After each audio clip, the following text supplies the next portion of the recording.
요한계시록 5장 1절에서 5절 말씀 찾으신 줄 알고 제가 읽겠습니다. 내가 보매 보좌에 앉으신 이의 오른손에 두루마리가 있으니 안팎으로 썼고 7인으로 봉하였더라. 또 보매 힘 있는 천사가 큰 음성으로 외치기를 누가 그 두루마리를 펴며 그 인을 떼기에 합당하냐 하나 하늘 위에나 땅 위에나 땅 아래에 능히 그 두루마리를 펴거나 보거나 할 자가 없더라. 그 두루마리를 펴거나 보거나 하기에 합당한 자가 보이지 아니하기로 내가 크게 울었더니 장로 중에 한 사람이 내게 말하되 울지 말라 유대 지파의 사자 다윗의 뿌리가 이겼으니 그 두루마리와 그 7인을 떼시리라 하더라. 사랑하는 성도 여러분, 예수 그리스도의 생애는 이 땅에 오신 베들레헴의 성탄과 또 갈릴리 시골 나사렛 마을에서 목수의 아들로 자라났던 그런 시절과 그리고 마침내 하나님의 뜻을 이루기로 결단하고 시작한 공생의 3년의 기간을 거쳐서 십자가에 달려 죽으시고 3일 만에 부활하신 것이 예수 그리스도의 그 생애의 그 주기적인 그런 모습이고 우리가 알고 있는 그리스도의 그 생애의 역사입니다. 그런데 그것으로 모든 것을 다 설명할 수 없는 것이 우리가 그리스도인으로서 신앙 고백의 그런 어떤 표준으로도 삼고 있는 그런 그 사도신경의 예를 제가 들어서 여러분에게 설명하면 거기에 이렇게 말씀하고 이렇게 기록되어 있죠. 우리가 예배 시간마다 고백합니다만 십자가에 죽으시고 장사한 지 사흘 만에 다시 살아나셔서 그 다음에 9절이 하늘에 오르사 전능하신 하나님 우편에 앉아 계시다가 그 다음이 저리로서 산자와 죽은 자를 심판하러 오시리라 이렇게 되어 있습니다. 그러니까 예수 그리스도의 그 십자가와 부활 이후에 승천이 있었고 그리고 다시 오시겠다는 재림의 약속이 있었던 것입니다. 이 승천의 과정을 보면 너희가 위로 올라가는 그 그리스도의 모습 본 그대로 그리스도께서 다시 이 땅에 내려오시리라 이런 구절도 있습니다만 그러나 그 장면을 보면 구름이 가려워서 예수 그리스도가 공간적으로 막 하늘로 이렇게 막 올라가는 그런 승천은 아닌 것 같이 저는 그렇게 느껴집니다. 예수 그리스도께서 감람산에서 하늘로 올라가실 때 승천의 그 과정 속에서 구름이 그를 에워싸면서 더 이상 보이지 않게 됐을 때 사람들이 계속 하늘을 쳐다보니까 너희가 어찌하여 하늘을 쳐다보느냐 그리스도께서 본 그대로 다시 오시리라 이런 말씀이 기록되어 있는데 그것은 바로 하늘에 오르셨다고 하는 그 뜻이 인간의 그런 환경으로 설명할 수 있는 3차원적인 그런 공간으로서의 하늘이 아니라 새로운 차원의 하늘, 그러니까 우리가 눈으로 이렇게 보는 그런 그 차원의 하늘이 아니라 물론 이 세상의 하늘과 이 세상의 환경과 이 세상의 그런 모습과 단절되거나 완전히 그 어떤 끊어지는 것이 아니라 연속적이고 이 땅에서의 삶이 이어지는 세계이긴 하지만 그럼에도 불구하고 믿는 자들을 위해서 예비하신 새 예루살렘으로 표현되고 하나님이 다스리시는 그런 나라, 영원하다는 점에서 시간적 제약이 없고 시간이 없다는 것이 아니라 시간이 있지만은 시간적 제한이 없고 그리고 또 그 막혀 있는 것이 장애물이 될 수가 없는 차원. 그러니까 부활하신 예수님께서 제자들에게 나타나셨을 때 그날 저녁에 안식일 저녁에 유대인들을 두려워해서 문마다 다 닫아 걸었는데 예수님이 그 자리에 나타나셨거든요. 그러면서 그럼에도 불구하고 너희가 내 옆구리를 만져보라, 내 살을 만져보라 이렇게 말씀하셨으니까 이 땅에서의 그런 감각 이런 것과 전혀 다른 것은 아니지만 영속적이지만 그럼에도 불구하고 닫힌 문으로 들어오는 그리고 또 그럼에도 불구하고 그것이 어떤 그 이 땅에서의 그런 몸과 완전히 그런 단절되는 것이 아닌 그런 차원의 뭐 이것을 과학적으로 몇 차원이라고 설명할 수는 없겠습니다만 공간적인 제약이 없다는 것은 우리가 장애물이 우리에게 필요 없는 그런 세상, 뭐 이런 표현이 어떨지 몰라도 하나님 나라에서 자동차가 있을까요? 자동차가 없을 것 같은데, 하나님 나라에서는 자동차가 필요 없을 겁니다. 공간적인 제약이 없으니까. 그리고 하나님 나라에서는 이별도 없고 눈물도 없고, 그리고 지루함도 물론 없을 뿐만 아니라 그 시간이 주는 그 우리가 이 땅에서 살아가면서 우리가 가지는 시간이 때로는 복이 되기도 하지만 때로는 그것이 지루함과 아니면 그 시간을 통해서 어떤 우리가 뭔가를 이렇게 놓쳐버리는 아쉬움, 이런 그런 통로가 되기도 하지만 하나님 나라에서는 그런 거 없이, 시간적 제약 없이, 장소적 제약 없이, 아무튼 재림하실 때 그런 공간적인 그런 승천이 아니라, 승천하실 때 그런 승천이 아니라 바로 하나님의 그런 시간적 제약이 없고 공간적인 제약이 없는 하나님 나라의 우편에 앉으셨을 때 산자와 죽은 자를 심판하러 그대로 오시겠다고 하는 약속까지 우리에게 주어져 있는 것입니다. 이 모든 것이 예수 그리스도의 생애에 포함되어야 될 그런 내용이고, 그리고 우리가 인지하고 알고 있어야 될 예수님의 그 사역의 그런 핵심이라고도 볼 수가 있는 것입니다. 물론 예수 그리스도께서는 부활하신 후에 하늘에 오르셨고 다시 오신다는 약속을 하셨기에 더 이상 인간의 몸을 입으신 그런 예수님의 활약을 우리가 눈으로 볼 수 없고 기대할 수 없겠지만, 그러나 예수님은 그럼에도 불구하고 그 다시 오시겠다고 하신 그날의 약속과 승천하신 그런 날과의 그 공간을 메워주시는 그런 약속도 우리에게 하셨습니다. 그래서 요한복음 14장 16절에서 18절을 보면 이렇게 예수님이 제자들에게 평소에 하신 말씀 중에 이런 말씀을 하셨습니다. 내가 아버지께 구하겠으니 그가 또 다른 보혜사를 너에게 주셔서 영원토록 너희와 함께 있게 하시리니 그는 진리의 영이라. 세상은 능히 그를 받지 못하나니 이는 그를 보지도 못하고 알지도 못함이라. 그러나 너희는 그를 아나니 그는 너희와 함께 거하시며 또한 너희 속에 계시겠음이라. 내가 너희를 고아처럼 버려두지 아니하리니 내가 다시 너희에게로 오리라. 그러니까 재림에 오시는 그 예수님만이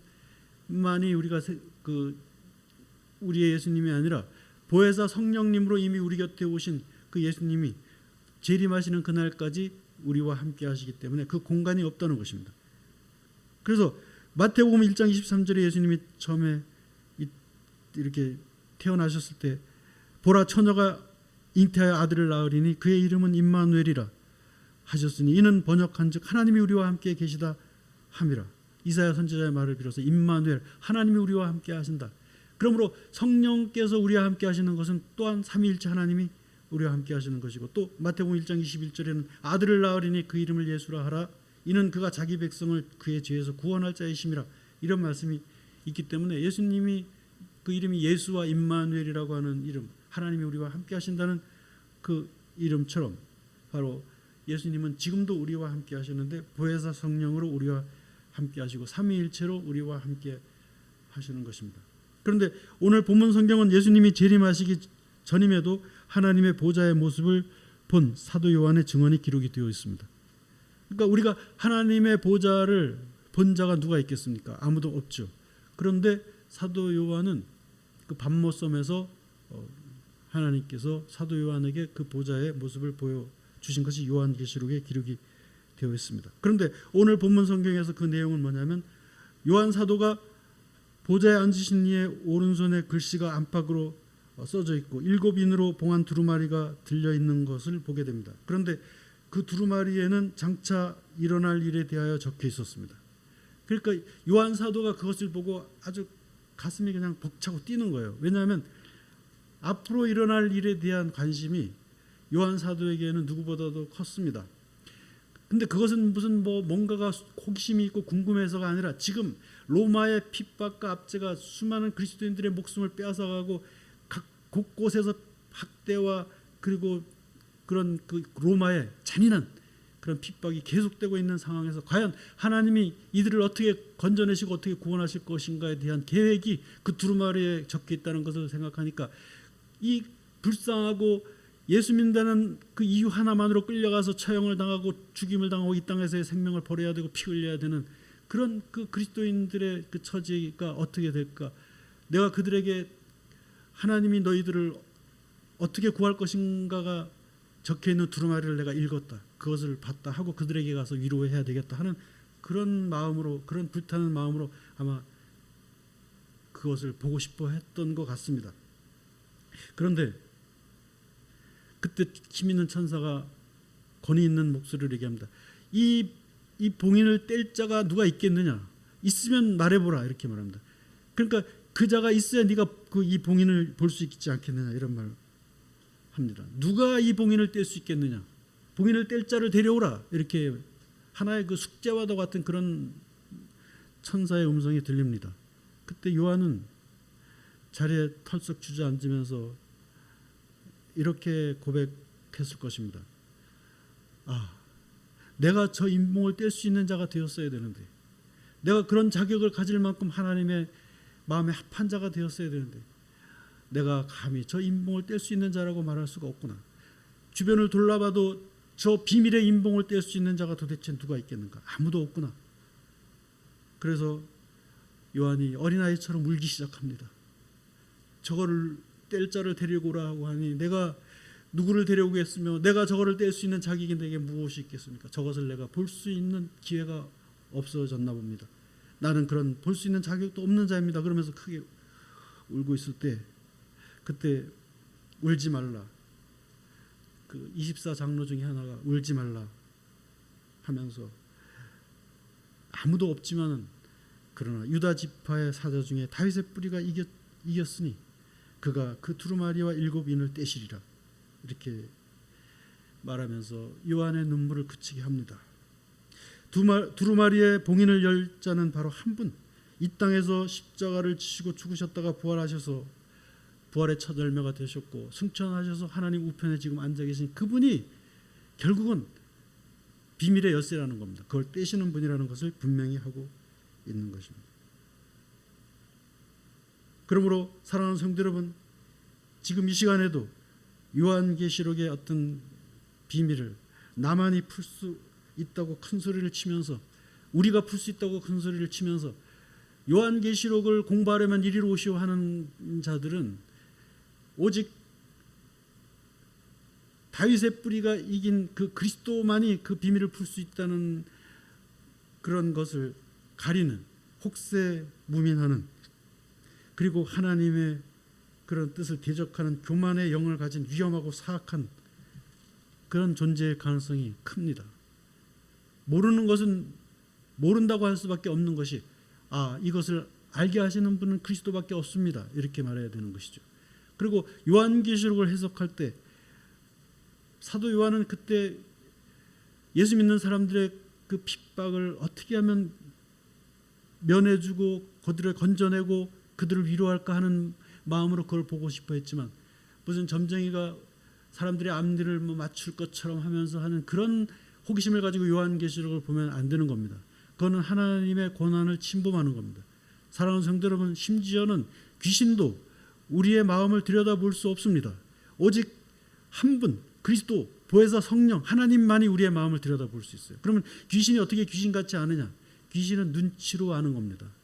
그리고 사람들 중에서도 무슨 투시의 은사가 있다라 가지고 옛날에 내가 네 마음을 다 들여다본다 이러는 사람들은 정말 위험한 사람입니다. 하나님은 우리가 다른 사람의 마음을 들여다볼 수 있는 것을 감당할 만한 그런 인격을 우리가 가지지 못한 것을 누구보다도 알기 때문에, 내가 예를 들어서 내가 정말 좋아하는 친구의 마음을 들여다봤는데 그 친구가, 이거 좀 거친 표현을 해서 죄송하지만 저런 새끼 그냥 아파서 뒤졌으면 좋겠다, 이런 마음을 가지고 있는 것을 내가 발견했을 때 얼마나 상처를, 뭐 좋은 예가 아니긴 합니다만 얼마나 상처를 받겠습니까? 그런데 전혀 상상할 수 없는 그런 마음을 내가 들여다봐야 될 이유가 없는 거죠. 그 사람이 그렇게 생각하면 그건 나하고 상관없는 거죠. 내가 그렇게 해야 될 이유도 없는데 그렇게 생각할 수도 있는 거니까.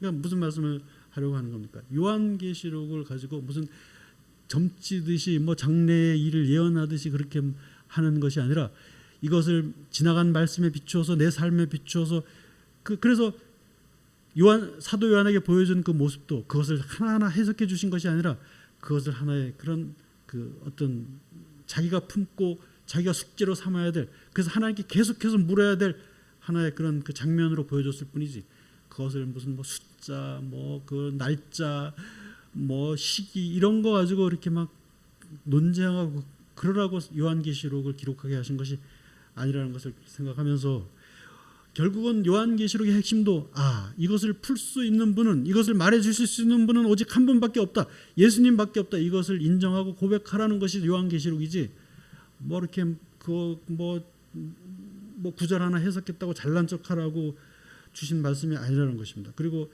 지나간 우리의 삶을 거울처럼 비추어 보면서 그 앞에 회개하라고 주시는 말씀이고, 앞으로 일어날 일에 대해서 뭐 그것을 하나의 어떤 뭐 투시처럼 뭐 들여다보게 하려고 주신 것이 아니라, 앞으로 어떤 일이 일어나든지 말씀을 의지하고, 어떤 일이 일어나든지 믿음을 잃지 않고 하나님을 신뢰하고, 어떤 일이 일어나도 놀라지 말고 담대하게 하나님의 은혜 가운데로 걸어가라는 그런 의미로 주신 말씀이라고 볼 때, 울지 말라 다윗의 뿌리가 이기었다 하는 이 말씀은 오늘 우리에게 그것이 위로가 되고 희망이 되는 이유가 그것입니다.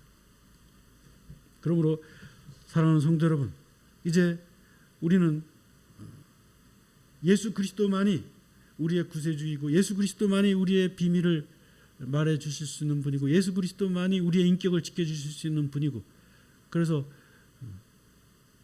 목사가 교인들의 마음을 들여다보면 얼마나 상처를 받겠어요. 저 목사 다른 데로 가고 다른 목사님 왔으면 좋겠다, 뭐 이런 마음 가진 분들이 한둘이겠어요. 근데 예수님이 그런 거 들여다보지 못하게 막으셨으니까 그것도 은혜죠. 그러니까 다 알려고 하지 말고, 뭐 다 안다고 하지 말고, 요한계시록 가지고 뭐 지금 이상한 짓거리라는 그런 단체들도 참 많은데 그럴 필요 없습니다. 요한계시록도 하나님을 어떻게 하면 신뢰할 수 있는가에 대한 그런 믿음의 길로 나가게 하는 그런 바로미터이고 그런 방향이 되는 것이죠. 그래서 오직 예수님만이 우리를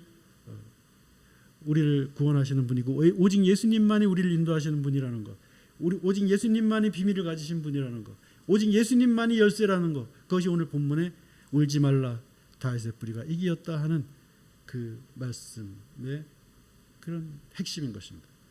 요한 사도가 얼마나 정말 그 신실하고 하나님의 사랑을 힘입고, 그리고 하나님의 귀하게 쓰임받은 사도였음에도 불구하고 누가 이 인봉을 뗄 수 있느냐 하는 그 질문 앞에서 내가 할 수 있습니다, 나라면 할 수 있습니다 하고 선뜻 나서서 오만하게 이리 주십시오, 내가 떼겠습니다 하기 전에 가슴을 치면서 내가 저것을 뗄 수 있는 자가 될 수 있었을까? 될 수 있었으면 그래도 좋았을 텐데, 나도 자격이 없는데 누가 저 인봉을 뗄 수 있는 자가 있을까? 아무도 없구나. 하나님 앞에서 자격을 가진 자가 아무도 없구나. 하나님 앞에서 나는 죄인이 아니오 하고 말할 수 있는 자가 그 아무도 한 명도 없구나 하는 그 고백 앞에서 울면서, 큰 소리로 울면서 무릎을 꿇었을 때, 그때 울지 말라 다윗의 뿌리가 이겼다 하는 그 위로의 음성이 들렸던 것처럼, 여러분, 우리가 내가 할 수 있는 것이 아무것도 없고 하나님의 은혜밖에는 기대할 수 없는 그런 상황에서 무릎을 꿇었을 때, 그때 울지 말라 다윗의 뿌리가 이기었다. 내가 너를 위해서 그리스도의 십자가와 부활과 승천과 재림의 약속을 너를 위해서 한 것이다 하는 그 음성을 듣는 주인공이 되는 비결이 거기에 있다는 것입니다.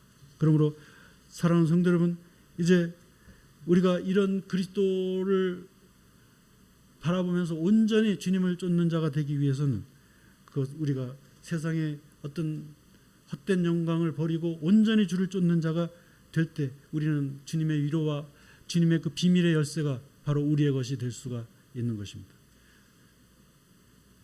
주는 그리스도이시오 살아계신 하나님의 아들이라고 고백한 베드로를 향해서 너의 고백 위에 내가 교회를 세우리니 지옥의 권세가 이기지 못할 것이고 네가 땅에서 풀면 하늘에서도 풀릴 것이다 하는 그 천국의 비밀을 주셨던 것처럼 마찬가지입니다. 오늘 우리가 오직 주님을 온전하게 따르고 주님의 말씀 앞에 서서 주님의 그 뜻을 신뢰하면서 나아갈 때, 그때 주님은 우리에게 위로와 그런 비밀의 열쇠를 우리에게 주시는 분이라는 것을 기억하고, 그것이 비밀인 것을 알아야 되는 것입니다. 그래서 바울 사도는 골로새서 2장 8절에서 누가 철학과 헛된 속임수로 너희를 노력하지 않도록 주의해라. 이것은 사람의 유전과 세상의 초등 학문을 쫓으며 그리스도를 쫓는 것이 아니니라, 이렇게 말했습니다.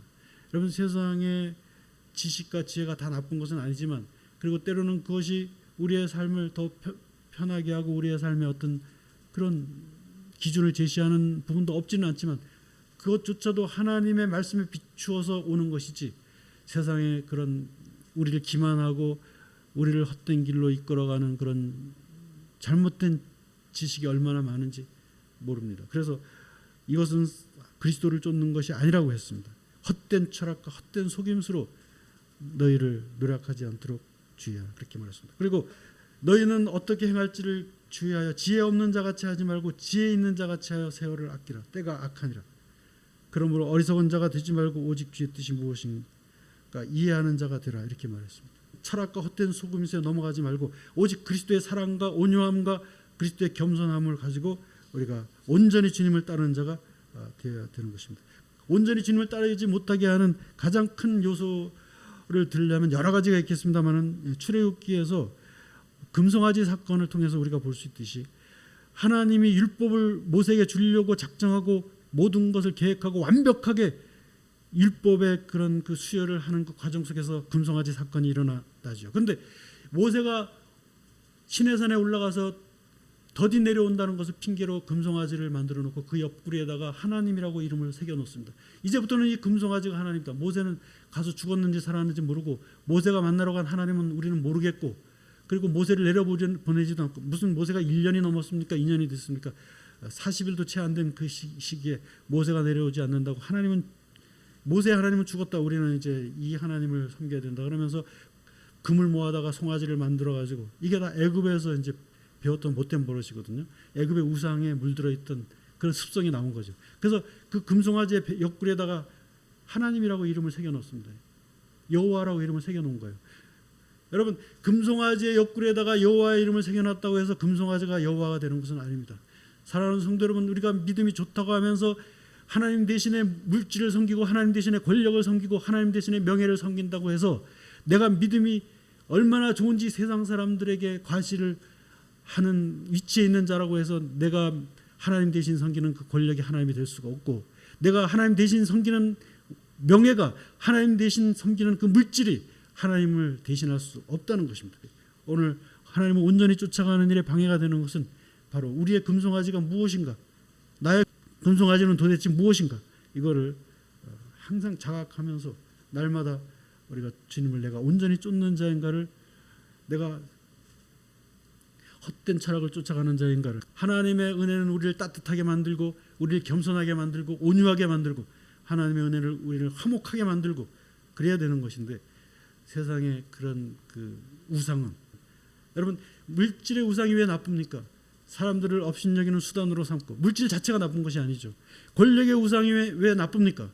그 권력 자체가 나쁜 것이 아니라 권력을 가지고 다른 사람에게 해를 입히고 다른 사람의 마음에 상처를 주고 자기의 권력을 더 차지하기 위해서 다른 사람을 짓밟는, 그것이 그 우상의 실체이기 때문에 그렇습니다. 그러므로 사랑하는 성도 여러분, 예수님은 마태복음 8장 18절 이하에서 어떤 서기관이 선생님이여 어디로 가시든지 저는 따르리이다 이렇게 말했을 때 예수님이 이런 말씀을 했습니다. 여우도 굴이 있고 공중의 새도 거처가 있을 때 인자는 머리 둘 것이 없다고 하셨습니다. 이 말씀은 마가복음 9장 23절에서 아무든지 나를 따라오려거든 너희는 자기를 부인하고 자기 십자가를 지고 나를 따라야 할 것이라고 하신 말씀과도 맥락이 닿았습니다. 주님을 온전히 따르는 비결은 바로 자기를 부인하고 십자가를 지고 따라가야 되는 것입니다. 등에다가 돈을 잔뜩 지고 따라갈 수 있는 길이 아닙니다. 내가 추구하는 권력을 붙들기 위해서 안간힘을 쓰면서 따라갈 수 있는 길이 아닙니다. 내가 세상에서 인정받고 존중받고 싶은 마음이 가득 차서 예수님까지도 내가 이용해 먹으려고 하는 그런 마음을 가지고 따라갈 수 있는 길이 아닙니다. 자기를 다 버리고 비우고 자기를 부인하고, 그래서 갈라디아서 2장 20절에서 바울 사도가 고백했듯이 내가 그리스도와 함께 이제 십자가에 못 박힌 것은 내가 사는 것이 아니요 내 안에 그리스도에게서 사시는 것이라. 이제 내가 육체로 사는 것은 내가 나를 사랑하사 나를 위하여 자기 몸을 버리신 하나님의 아들을 믿는 믿음으로 사는 것 외에는 아무런 의미가 없다고 고백한 그 고백이, 우리가 오직 한 분, 오직 하나의 열쇠를 가지신 분, 울지 말라 다윗의 뿌리가 이기었다고 위로하시는, 그 위로가 나의 위로가 되게 하시는 그분을 온전히 따르는 비결인 것입니다. 헛된 모든 것들을 다 주님 앞에 굴복시키고 오직 십자가를 지고 주님을 따라가는 길이 울지 말라 다윗의 뿌리가 이겼다고 하는 그 위로를 받는 비결이고 그 위로 속에 주어진 그런 하나님 나라의 열쇠가 바로 나를 위해서 주시는 것이라는 것을 고백하게 하고 체험하게 하는 그런 비결이 될 줄로 믿습니다. 이런 믿음으로 날마다 주님의 뜻 안에서 살아가시기를 축원합니다.